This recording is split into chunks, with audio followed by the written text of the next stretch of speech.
Los titulares hablan. Sydney Sweeney, la más sexy de los Emmy. La actriz que está haciendo estallar internet. Sydney Sweeney y su vestido transparente. Las fotos cambian, el patrón no. Cada vez que su nombre aparece en el buscador pasa lo mismo. Su nombre está en el título. Pero no por su talento como actriz, por su imagen. Hay dos formas fáciles de leer esto. La primera, víctima de una industria que usa a las mujeres y las descarta. La segunda, ella lo sabe, lo usa y se aprovecha. Las dos versiones circulan, las dos tienen algo de verdad, pero ambas se quedan cortas. Porque la historia real empieza mucho antes de las alfombras rojas. Empieza en Spokane, Washington, con una nena de 12 años que escribe un plan en un papel para convencer a sus padres de dejarle intentar ser actriz. Y termina en una pregunta bastante incómoda. ¿Es posible tener talento real y al mismo tiempo convertirte en el centro de la sexualización masiva de toda una generación? Spokane es una ciudad del interior de Estados Unidos que no aparece mucho en los titulares, lejos del glamour, lejos de sets y lejos de la industria. Ahí nació Sydney Sweeney el 12 de septiembre de 1997 y ahí también empezó algo que, en retrospectiva, dice bastante sobre la persona que es hoy, porque su entrada a la actuación no fue accidental, no fue el típico cuento de la descubrieron por suerte, fue calculada. Alrededor de los 12 años, Sweeney armó un documento, un plan de 5 años, un texto donde detallaba paso a paso cómo podría convencer a sus padres de que la dejaran intentar ser actriz. Pensar un segundo, 12 años, un plan escrito para convencer a tu familia de algo que la mayoría de los adultos dirían que es imposible. Ese nivel de determinación temprana no es lo que suele aparecer en las historias de celebridades. No es glamoroso, no es impulsivo. Es sistemático, y es importante porque ese mismo rasgo, esa capacidad de ver un sistema y encontrar la forma de entrar, va a reaparecer varias veces más en su historia. Para poder audicionar viajaba con su madre desde Washington hasta Los Ángeles durante las temporadas de pilotos. El trayecto no era corto, eran pequeños, apariciones esporádicas, producciones donde su nombre apenas figuraba en los créditos finales, pero el trabajo era sostenido, y eso en Hollywood ya es mucho. I'm Sydney Sweeney. Con el tiempo llegaron proyectos más visibles. Everything Thugs, una serie indie de Netflix sobre adolescencia en los 90, y después The Handmaid's Tale, uno de los dramas más premiados de la televisión. Nada de eso generó titulares, nada explotó en redes, pero construyó algo más valioso en ese momento: reputación dentro de la industria. La industria mira antes que el público mire, y en ese punto la industria estaba empezando a prestarle atención. El cambio real llegó con dos series, Euphoria y The White Lotus. En Euphoria interpretó a Cassie Howard, un personaje emocionalmente inestable, impulsivo y vulnerable, una chica que busca amor en lugares que la destruyen y se deshace en escenas de llanto que no se sienten actuadas. En The White Lotus fue Olivia, irónica, distante, intelectualmente agresiva, un registro completamente opuesto, dos personajes completamente distintos, el mismo año con dos nominaciones al Emmy. Hasta ahí la historia parece bastante directa, una actriz con talento real, trabajando duro y construyendo una carrera sólida, un ascenso merecido. Pero justo en ese momento, cuando todo parecía ir bien, empezó a pasar otra cosa. Algo que no estaba en el plan de 5 años, algo que nadie puede planificar. Euphoria no era solo una serie popular, era un fenómeno cultural. Su estética, su tratamiento del sexo, las drogas y la adolescencia generaban conversación constante en redes. Y dentro de esa conversación apareció un elemento que pocos habían calculado: las escenas de desnudez que formaban parte explícita de la narrativa del personaje de Sydney Sweeney empezaron a circular como fragmentos, sin contexto, sin el arco emocional de Cassie detrás, sin la escena anterior ni la siguiente, solo la imagen. Y ahí el algoritmo hizo lo que sabe hacer. El sistema premia lo que captura atención. I'm sorry. Y la atención se movía hacia lo más inmediato. En TikTok, el hashtag con su nombre acumulaba millones de visualizaciones, y muy pocas estaban relacionadas con su trabajo actoral. El sistema no elige lo más importante, elige lo que se consume más rápido, y esa diferencia de velocidad empezó a cambiar la forma en la que el público la veía. Pero que hay algo que casi nadie menciona en este debate, algo que complica bastante la narrativa de Víctima Pura, y que es importante contar para entender bien la historia.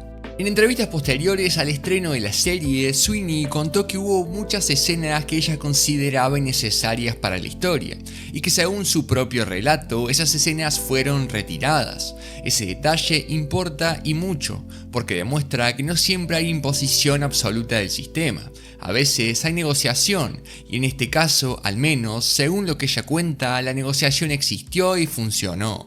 Pero incluso con esa negociación, la percepción pública se movió en su propia dirección. Porque la percepción pública no lee el making of, no lee la entrevista larga, ve el clip y el clip ya circulaba. La ecuación es sencilla, actriz más desnudez en pantalla igual a sex symbol. Una vez que aparece, esa idea tiende a quedarse.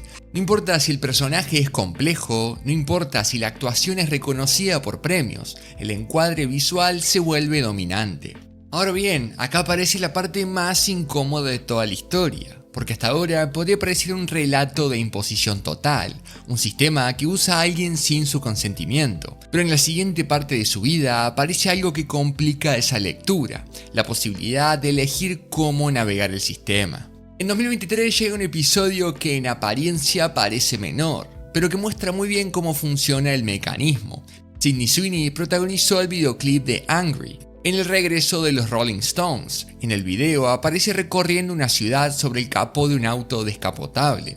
El dispositivo visual es simple, ella, música y la ciudad.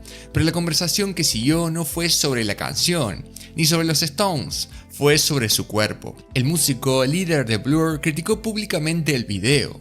Dijo que era un ejemplo de objetificación de una mujer. El comentario se viralizó. Para algunos, el video reproducía una lógica muy antigua. Para otros, el problema estaba en otro lado, porque la propia Sweeney respondió. Dijo que había elegido su vestuario entre varias opciones, que se sintió cómoda, que no veía el problema en mostrarse de esa manera, que fue su decisión. No se presentaba como víctima, presentaba la escena como elección, y ahí aparece la tensión que atraviesa toda su historia. La cosificación mediática existe, y al mismo tiempo la actriz reivindica su capacidad de decidir. Las dos cosas conviven, esa convivencia es incómoda, porque obliga a reconocer algo que el debate en redes generalmente no quiere reconocer, que el sistema no funciona únicamente por imposición, también funciona por incentivos. Y cuando los incentivos están alineados, la diferencia entre imposición y elección se vuelve difícil de ver desde afuera. Mientras todo eso ocurría, su carrera seguía avanzando en una dirección completamente distinta. En 2023 protagonizó Reality, una película muy diferente a los proyectos que la habían hecho viral.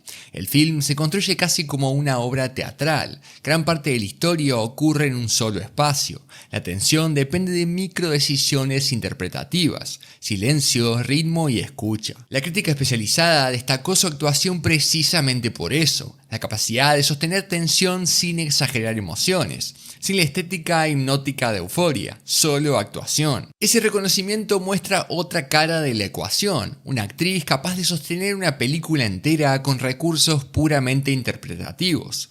Pero el ecosistema mediático no está diseñado para amplificar ese lado, porque una reseña detallada sobre ritmo interpretativo genera menos interacción que una foto viral de alfombra roja. Una nota de análisis actoral circula en espacios especializados.